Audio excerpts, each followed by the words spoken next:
Hello everyone, আজকে share করছি আমার দৈনন্দিন জীবনের ওপর একটি রচনা।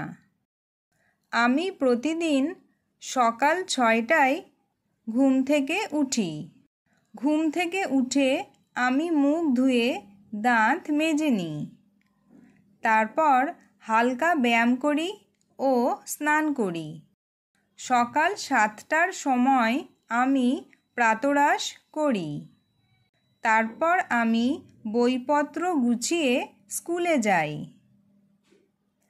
স্কুলে আমি নিয়মিত পড়াশোনা করি এবং বন্ধুদের সঙ্গে মজা করি।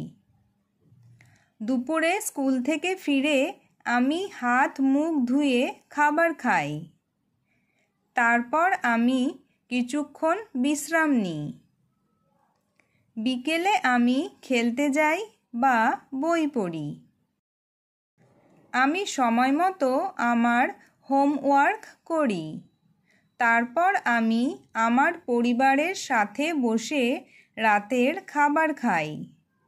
খাওয়ার পর আমি কিছুক্ষণ টিভি দেখি বা গল্প করি। আমি প্রতিদিন রাত 10টার মধ্যে ঘুমিয়ে পড়ি।